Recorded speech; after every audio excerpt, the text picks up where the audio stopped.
As I stand in front of you, I'll let you know, no one ever will be licensed our technology. No one ever will have what we have. Why? Because this is to help people. This is not a commercial endeavor where it's a get-rich-quick scheme. Today, VoxxLife is recognized as the biggest breakthrough in wellness in the last 50 years. It's accredited as being the biggest breakthrough in neurotech and neurostimulation maybe over the last century. It's thousands of associates over North America helping hundreds of thousands of people get better, feel better, and stay better. But it didn't always start this way. At the root of it, at the heart of it, VoxxLife is a story of a boy trying to help his mother. And that boy is me. In 1983, my mother was diagnosed with multiple sclerosis. She went from diagnosis to wheelchair in under 18 months. Now, in 1983, not a lot was known about MS. It seemingly was a black box of neurological disorders and dysfunction. And as a curious 13-year-old, as the apple of my mother's eye, I was very curious to understand why this happened to my mom. How did this happen to me? How did a healthy, strong, vibrant woman who was taking care of a growing family, working, really the cornerstone of our household, in terms of that nurturing, loving person, all of a sudden became completely dependent on others for her care. And in 1983, I'll tell you, there wasn't a lot known. Today, her condition would be classified as progressively relapsing MS. But in 1983, it was just MS. What this did for me was to really raise that curiosity of understanding the big why of what happened.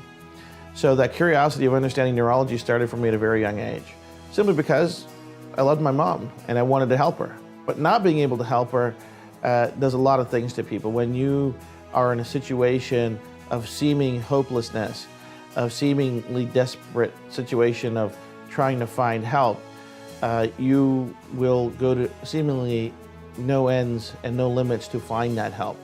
And I think that's true for all of us. Those of us that have loved ones that we've cared for or that have been ill, there really isn't any end we won't go to help them. And really it was that determination and that passion, that love for my mom that allowed me to continue in later years in my life to discover and to investigate and to develop and invest in finding ways to help people with conditions that perhaps didn't have solutions in traditional or generally accepted healthcare and wellness. Now let's step forward a number of years, right? So 2008, I'm introduced to neuromuscular scientists that are looking at ways to help TMJ and TMD issues. And there was an invention of an oral orthotic that was designed to help people with TMJ and TMD issues. A side effect of that product was improvements in vestibular response, balance, stability, range of motion, flexibility. Now, as somebody that has studied neurology for so long in the hopes of helping my mother, this was fascinating to me. Here was a non-electrical, non-chemical way to elicit a neuro response. And all I could think of when I saw this was there a way to help my mother? Was there a way to help people with MS? And that was my first big step into understanding, peripheral nervous stimulation, away from electrical stimulation, away from chemical stimulation. So what do we do? We looked at all the different ways that the body responds to neurostimulation.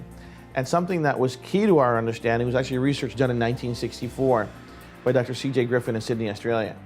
What Dr. C.J. Griffin had done was actually mapped out trigeminal disorders and the impact on reticular formation in the brainstem. Now, reticular formation is just gray matter inside the brainstem that has all these different nuclei that help control and regulate our autonomic functions of our body, the sympathetic and parasympathetic systems.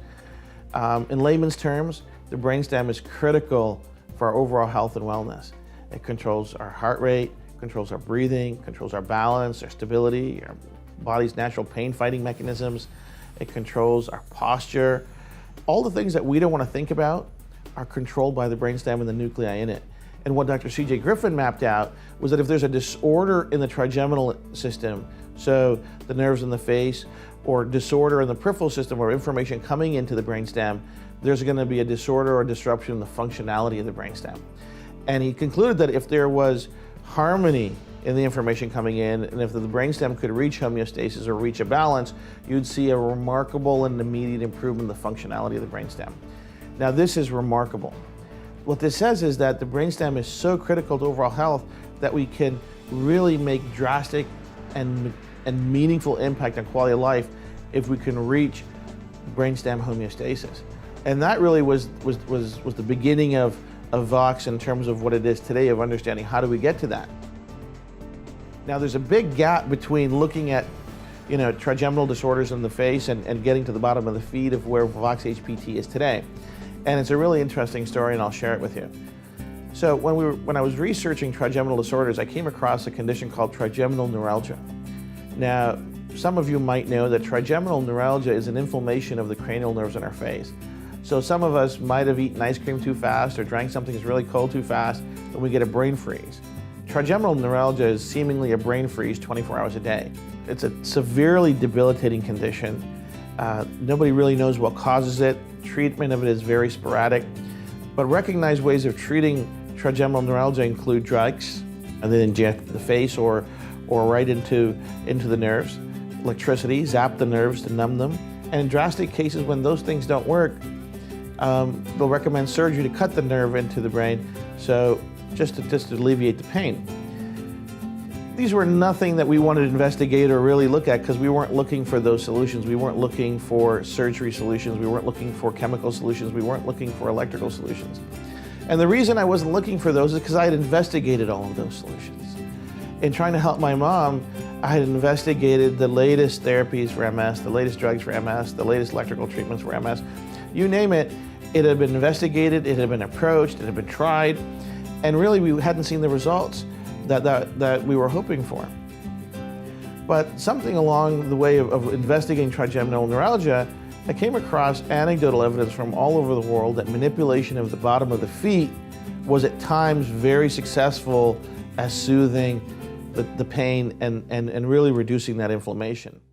Now, having studied Dr. C.J. Griffin's work and understanding that soothed nerves going into the brainstem would lead to a better operating brainstem, this was another milestone in understanding. If there was something on the bottom of the feet that could help the brainstem function better, we needed to figure out what that was. And that's what led to a 6-year discovery journey of understanding what are the different inputs, the neuro inputs on the bottom of the feet, how do they connect to the brainstem, and what can the outcome be? So we started looking at it, and what we found was that there is an immense, over 45 to 50 years of research looking at the different types of receptors just underneath our skin, just underneath on the soles of our feet. But all of this research seemingly exists inside silos. So there's research done at the University of British Columbia that looked at mapping the different mechanoreceptors on the bottom of the feet.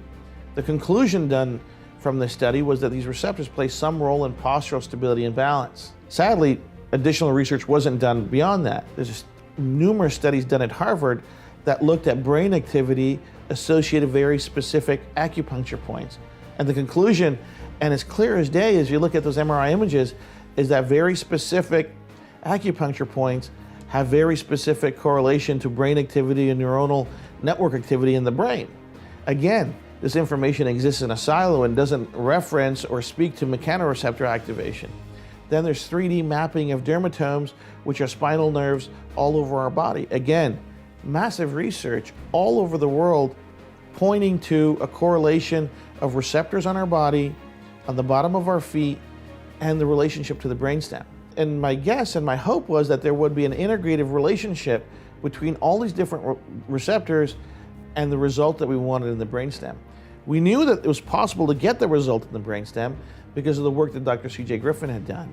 And also because of that lighthouse effect of people manipulating or massaging the bottom of the feet to get a similar result. So that was key. And if we could mimic that or mirror that, we know that we'd have a great solution.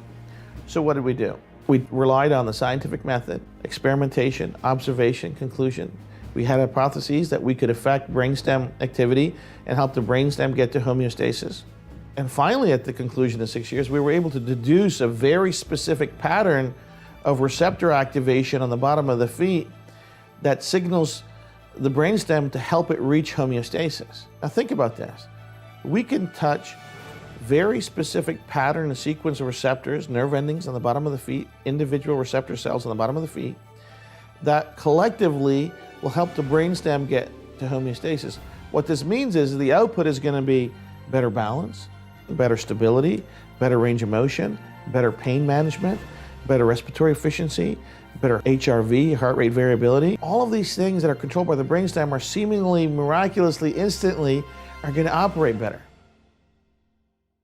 So once we had this technology figured out, then it was a matter of putting it into products that could be easily used to test efficacy. So we've built this pattern into insoles and knitted it into socks.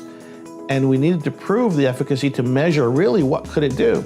So we commissioned a number of clinical studies, independent studies, to take a look at the efficacy. So one of the first studies that we commissioned was that we wanted to evaluate the impact our technology could have on painful neuropathy in people with diabetes. So we worked with diabetic leaders, and the intake requirements are real simple. Adult diabetes with at least level 4 pain on the universal pain scale. It's a double-blind study. They got our technology with our socks, and they got a placebo socks to make sure that we could effectively measure efficacy. And the results were absolutely amazing. Over 90% of the subjects reported that their pain had subsided. Over 76% of them reported that their pain had reduced to level 2 or less of the universal pain scale. Now let me clarify what this means. Level 4 pain is pain that interferes with daily tasks and really is a hindrance on quality of life. Level 2 pain is hardly noticeable and doesn't interfere with quality of life. This is a massive and immediate improvement without drugs, without chemicals, without surgery. Seemingly these people will only be able to rely on painkillers, opioids, and other drugs to help them manage their pain. With our technology, they were able to do it by simply putting on a pair of socks. We think as a solution for people with diabetes and really the epidemic that has become diabetes, this is a real solution for people who just want an opportunity to enjoy mobility and quality of life. Other studies we've conducted looked at postural stability and balance. We worked with a major labor union and we worked with their workforce to see what impact our technology could have. And what we saw was a 31% improvement in postural stability and balance. Now 31% doesn't mean anything, does it? Unless we put it into context. In context, what that means is an 8x reduction in fall risk in people over the age of 55. That's astounding, considering there's a 65% mortality rate in seniors over 2 years that fall and break a hip. If we can offer a solution that can give them more security, more stability, more freedom to walk around, to enjoy their life and their golden years, and reduce that risk of fall and injury, I think, again, it's a massive movement forward in quality of life and wellness. And finally, we also looked at athletic performance and power performance. We worked with the California Sports Institute, and we looked at power output, range of motion, flexibility.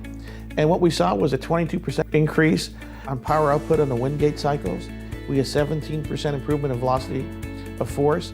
We see a 15 degrees improvement in range of motion. These are massive, massive improvements in overall energy levels, power output levels, and how much energy we're going to have at the end of the day. So when we put all of these things together, when we put the pain management together, when we put the better postural stability and balance together, when we put that together with more mobility and more power and more balance, what we have is a completely enhanced quality of life. Really, it's the new you, it's the new person, because whatever their best was, now it's at a new level. They have less pain, they have more mobility, they have more range of motion, they have more energy. And when we map that against and we compare that to what's happening in the world, when 85% of people that go to the doctor complain of low energy and some kind of pain, they're there because they're uncomfortable. They're there because they're looking for help with their quality of life. And with our solutions and with our technology, we have something that's completely risk-free. It's safe, it's affordable. It doesn't rely on drugs. It doesn't rely on specialized treatment. And they can use it every day out of the comfort of their own home without any special training. That's the promise of VoxxHPT. We have a commitment here at VoxxLife. We want to help 1 billion people with their quality of life and wellness. And the reason it's 1 billion is any mission that we have has to be bigger than my own personal mission. My mission was to help my mom, and through that it's evolved into helping everyone's mom, helping society in general. But that mission would end if it was too small. Then it would only be a movement. What we're talking about is a wellness revolution. What we're talking about is each of us helping those people in our lives, our friends, our families, our parents, our children, our siblings, with their quality of life and them sharing that with their friends and family. When we were starting to look at developing this technology, I spoke to a lot of thought leaders in neurology, neurostimulation, neuromodulation, and every single one of them said that our goal and our purpose and what we wanted to develop couldn't be done. They said that all the textbooks in neurology, all the readings that they'd done, all the research that had been done, clearly indicated that there wasn't a precise enough way to get that stimulation in the brain, that without electricity and without drugs, there was really no way to get the brainstem to work better. But this didn't make sense. So in the spite of all the expert evidence and all the expert testimony, we strove forward to finding that solution and finding that answer. And what resulted after 6 years is really an earth-shattering solution. So to put it in perspective, what VoxxHP delivers, there isn't a single neuromodulation, neurostimulation device that's electricity-based that delivers the benefits our technology delivers. There isn't a single chemical or drug that delivers the benefits our technology delivers. There isn't a single nutritional product in the world that delivers the benefits our technology delivers. And there isn't a single modality or therapy in the world that delivers the benefits that our technology delivers. The word disruptive gets thrown out a lot. And most people think that, oh, it's just something cool and new. To be truly disruptive, it has to be magical. It has to be seemingly improbable, impossible. And that's what's happened with VoxxHPT. We have a drug-free, electrical-free, risk-free solution that helps manage pain, helps improve mobility and quality of life. That's the promise of VoxxHPT.